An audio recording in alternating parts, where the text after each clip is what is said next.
उड़िया बाबा को भी एक उपासक ने प्रश्न किया था कि महाराज जी मन कैसे रुके। तो उड़िया बाबा ने उत्तर दिया, नियम पालन से।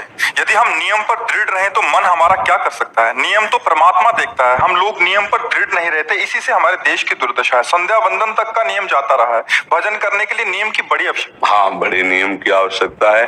तो जैसे प्रातः काल से सायंकाल तक की हर व्यक्ति की अपनी एक दिनचर्या होनी चाहिए। ऐसा नहीं कि आज हम 4 बजे उठे, कल 7 बजे उठे, पर फिर मन को आप कंट्रोल नहीं कर पाएंगे।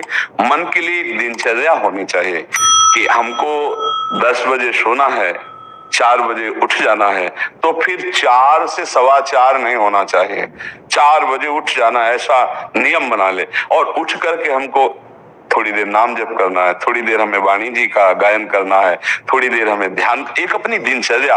फिर हम अपने संसार के कार्य के नियम, जो संसार के कार्य हैं, उनको भी करते हुए भगवान को समर्पित करें। जैसे जो पद में है, जो आपको राष्ट्र सेवा मिली है, जो आपको समाज सेवा के पद मिले हैं, या आपको जो घर की सेवा के कार्य मिले हैं, उनमें बहुत धर्म पूर्वक आचरण होना चाहिए। अगर आप अधर्म आचरण करते हैं, अपने पद का दुरुपयोग करते हैं, तो आप सुबह जग करके थोड़ा माला चला लीजिए, फिर भी आपका कल्याण नहीं होगा, क्योंकि आप अपने पद का, अपने सेवा का दुरुपयोग कर रहे हैं। जैसे हम जानते हैं कि अधर्माचरण है, ये अधर्मी है, हमें पता है दोषी है, और वो हमको कुछ धन दे देता है, और हम उसको मुक्त करवाने की बात सोचते हैं, और जो निर्दोष है उसको फंसा देते हैं। अब तुम चाहे जितना माला चलाने की कोशिश करो या दान पुण्य करो, वो तुम्हारा अधर्म आचरण, वो अधर्म का धन तुम्हें सतमार्ग में नहीं जाने देगा। नियम लेना चाहिए कि जिस पद में है, जिस धर्म में है, जिस कर्तव्य में है, चाहे कुछ भी हो जाए, हम अपने कर्तव्य से विमुख नहीं होंगे। जितना जप महान है, उतने कर्तव्य महान है। दोनों बातें समझना है। जब माला फेरा और इसके बाद बेईमानी, अधर्माचरण, इनका कोई नियम नहीं है कि हमें कैसे चलना है, तो वो माला काम नहीं कर पाएगा, क्योंकि उसका तभी सत्य भाव माना जाएगा माला जपला जब धर्माचरण है। धर्माचरण नियम से। बोले वो बड़े कट्टर नियम वाले हैं, उनको घूस नहीं, आप उनको भयभीत करके नहीं काम करवा सकते, प्रलोभन में काम नहीं करा सकते। ये हमारी गृहस्थी है ना, तो गृहस्थी के पालन के लिए धन चाहिए, और धन के लिए हम धर्म को आगे रखें, धन को नहीं। धर्म को, हमारा कर्तव्य क्या, प्रायः जैसे पूज्य बाबा ने कहा, आज हमारे देश में बहुत दुर्दशा हो रही है। दुर्दशा हो रही, क्यों? क्योंकि सब अपनी जगह से गलत हो रहे हैं। अगर अपनी जगह हम ठीक रहे तो हमारी दुर्दशा नहीं होगी, हमारा भजन कम होगा, लेकिन हम धर्म से चल रहे हैं तो हम विजयी होंगे।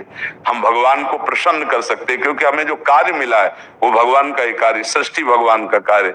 जैसे नए बच्चे कुछ वकालत पढ़ रहे थे, तो यहाँ के प्रश्न किया था कि हम जानते हैं कि वो दोषी नहीं है, हम जानते हैं कि वो दोषी है, पर दोषी हमें पैसा दे रहा है, तो हम वकालत पढ़ी इसीलिए, हम उसको जिताएंगे, तो क्या कोई पाप है? तो उनका खुला पाप है।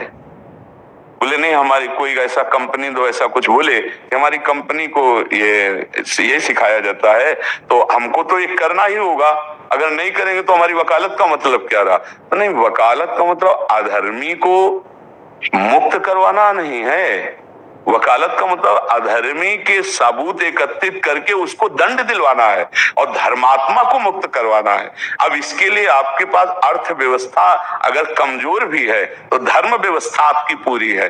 धर्म व्यवस्था ठीक है तो परिवार स्वस्थ रहेगा, सुखी रहेगा, भगवान आप पर प्रसन्न रहेंगे। अच्छा, फिर हमने तर्क रखा कि जैसे आपकी बहन के साथ कोई गलत व्यवहार करे, आपको पता है, और वो आपको 10 लाख रुपया घूस दे, तो क्या आप उसका पक्ष लेंगे? नहीं, तो फिर दूसरी बहन के साथ किया है। अब यहां विचार करना है ना, अपने भाई का अगर कत्ल किए हो, मुझे पता हो कि ये दोषी है, तो क्या हम पैसे से उसको मुक्त करने देंगे? लगेगा कि जान की बाजी लगा देंगे, और तुम्हें हम ऐसे ही एक गरीब आदमी की किसी ने हत्या की, तो आपका पक्ष बनता है। पर ये ज्ञान कहां मिलेगा? बिना अध्यात्म के ज्ञान तो मिलेगा नहीं। ज्ञान तो इस बात का मिला कि कैसे पैसा कमाया जाए। अच्छा, वो पैसा यदि अधर्म से आया है तो आपकी दुर्दशा कर देगा, आपकी बुद्धि भ्रष्ट कर देगा। तो जो बाबा कह रहे हैं कि आज हमारे समाज की बड़ी दुर्दशा हो रही, उसका कारण यही है कि हमें अध्यात्म का ज्ञान नहीं, हमें धर्म का ज्ञान नहीं, और बड़ी बड़ी गलतियां हो जाती है। बिल्कुल पता है आदमी निर्दोष है और हम धन के प्रभाव से उसको दंड दे देते हैं। वो दंडा भगवान जब आपको पलट कर देंगे तो आप सह नहीं पाओगे, उसका परिणाम बहुत बुरा होता है। तो इसलिए समाज को चाहिए अपने अपने कर्तव्य का पालन करते हुए एक नियमावली बना ले। जैसे कुछ दुकानों का नियम होता है कि वहां फिक्स रेट होता है, नहीं होता? वहां ये नहीं चलेगा कि कसम से कहते हैं कि तुम्हें हम अपना जान करके कि 100 रुपया मीटर ये मिला है, हम बिल्कुल मुनाफा नहीं ले रहे। नहीं, झूठ क्यों बोल रहे हो? दुकान खोले मुनाफा के लिए, झूठ क्यों बोल रहे हो? नहीं लेंगे मुनाफा, हम जितने का लाए हैं उससे मुनाफा लेंगे, पर 120 रुपया मीटर देंगे। कपड़ा बढ़िया है, नाप फिट है, इससे नीचे नहीं उतरेंगे, हमें सफाई देने की जरूरत नहीं है कि हम कसम खाते हैं या ऐसा। जानते हो ये बिजली है, दुकान है, नौकर लगे हैं, तो इसका मुनाफा लेने के लिए दुकान खोलें, कोई दान करने के लिए तो नहीं। तो सबको पता है मुनाफा लेगा, लेकिन एक फिक्स दाम, उससे 10-20 रुपया का मुनाफा लेकर के हम उसको बेच रहे हैं। लेकिन झूठ क्यों बोले? झूठ के बिना धंधा नहीं चलता। नहीं, ऐसा नहीं है। अब असत्य बोलोगे तो उससे जो आपको मुनाफा मिलेगा वो आपकी बुद्धि भ्रष्ट करेगा। और सत्य है कि मुनाफा के लिए वही चीज और आप एक फिक्स रेट में दे रहे, बढ़िया है। अब अगर आप कोई मिलावट करके भोजन सामग्री दे रहे, आपको पता है, तो जो खाने वाले के हृदय में बैठे हुए भगवान है वो तुम्हारे जीवन में मिलावट कर देंगे, तुम्हारा जीवन महान दुखमय हो जाएगा। ये कहां समझा जाता है? एक आदमी सिंथेटिक दूध बना रहा है, उससे कहो ये अपने बच्चे को पिला, नहीं पिलाएगा। फिर ये दूसरे का बच्चा जब पिएगा तो उसकी हालत क्या होगी? दूसरे शरीर में जाएगा तो हालत क्या होगी? वो केवल धन की बुद्धि रख रहा है। एक आदमी घी में केमिकल मिला रहा है, एक ऐसे अभक्ष्य पदार्थ मिला है, वो स्वयं नहीं खाएगा लेकिन वो होटलों में भेजा जाएगा, हजारों लाखों लोग खाएंगे, बीमारी बढ़ेगी, उसको रुपया से मतलब है। ये चीज, ये दुर्दशा हर जगह धर्म का ज्ञान न होने के कारण फैल रही, नहीं फैल रही। एक मरीज बीमार है, असली दवाओं में पैसे ज्यादा है, नकली दवा लेकर के असली के दाम में बेच देना, उसको बिल्कुल फायदा ना होना। लेकिन परमात्मा देख रहा है, तुम जानते हो नकली दवा है, वो तो नहीं जानता बेचारा, ज्यादा पढ़े लिखे नहीं, किसान आदमी गांव का आया है, तुमने दे दिया और उसने पैसा दिया असली के। अब वो पैसा तुम्हारी बुद्धि भ्रष्ट करेगा, तुम्हारे परिवार में कलह पैदा करेगा और तुम्हारा पतन कर देगा। ऐसे हर डिपार्टमेंट में, हर विषय में यदि हम अपने धर्म से चले, अपने सत्य से चले और थोड़ा भी भजन होगा, वो आपको उत्तम गति प्रदान करेगा। पर ऐसा कहां समझ में आ रहा? अध्यात्म के बिना भला ऐसा समझ में आएगा? तो इसीलिए कह रहे हैं हमारे देश की दुर्दशा हो रही। पूर्वजों में पहले ये था कि हमारा धर्म नहीं जाना चाहिए चाहे प्राण चले जाए, हमारा चरित्र नहीं जाना चाहिए चाहे सर्वस्व नष्ट हो जाए। आज इसकी कोई परवाह नहीं, तो उसी से बुद्धि भ्रष्ट हो जाती है, जीवन एक पशुवत आचरण वाला हो जाता है और वो अपने को बड़ा सुखी समझने लगते हैं कि हमारे पास बड़ा वैभव है। लेकिन प्यारे, उस दिन को याद करो जिस दिन तुम्हारा आखिरी समय होगा, ना तुम्हारा फार्म हाउस जाएगा, ना महल तुम्हारा जाएगा, ना बैंक बैलेंस जाएगा, ना कोई व्यक्ति और ना ये शरीर। अब तुम्हारे कर्म तुमको भोगवाएंगे। उस समय की कौन याद करता है?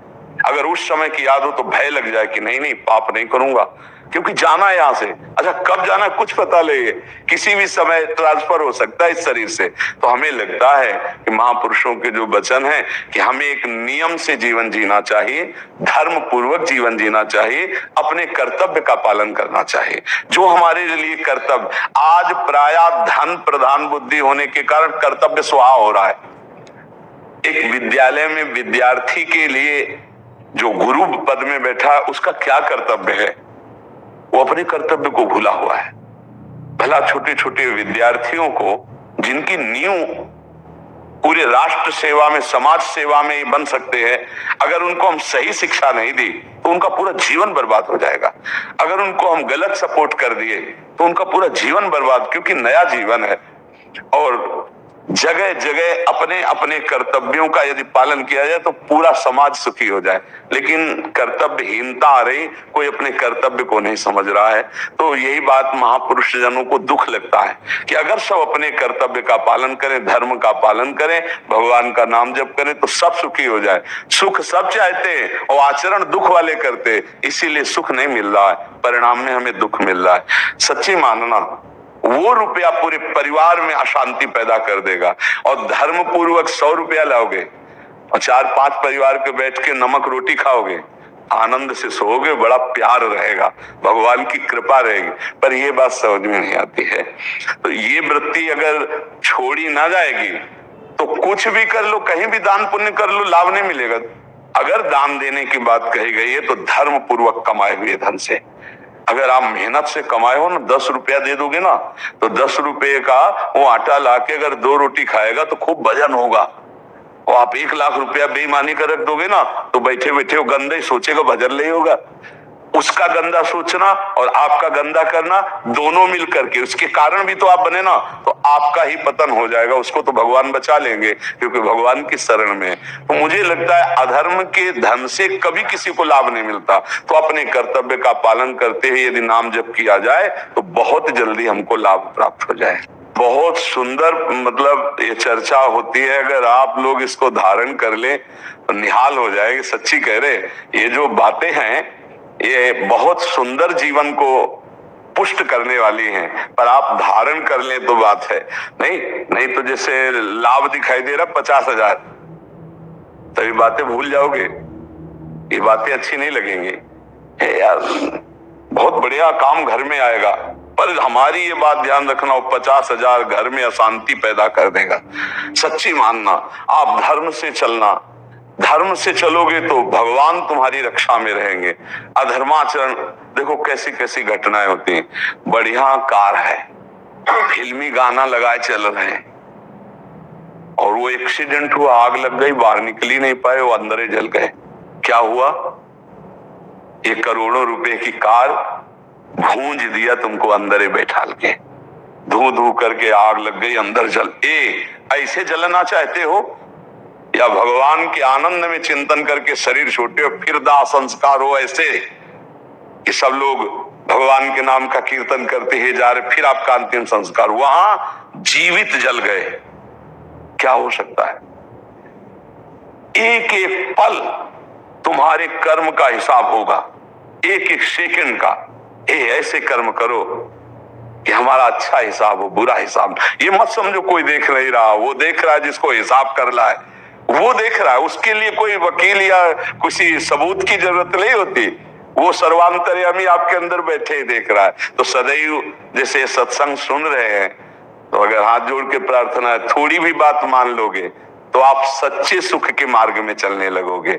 नहीं तो भाई बहुत गंदी हवा चल रही है, माया की बहुत गंदगी ऐसी फैल रही, कलिकाल है ना, कि ये बातें किसी को पसंद नहीं आती। वो बात बताओ कि हम कितना रुपया कमा ले, कैसे कितने भोग ले, और वो अध्यात्म में नहीं है। आपको सच्चे धोखे में मत रहना। अध्यात्म में है, जितना आप धर्म से चलोगे उतना सुखी होगे, और लोक में है जितना धन मिल जाएगा उतना सुखी माना जाएगा। लेकिन वो सुख नहीं है, वो चंद मिनट के लिए हाइलोजन की तरह जलेगा, फ्यूज हो जाएगा। और धर्मात्मा दीपक की तरह जलेगा, पर बहुत काल तक चलता रहेगा। इन बातों का चिंतन कीजिए, खूब नाम जप कीजिए और भगवान के भरोसे रहिए। गंदे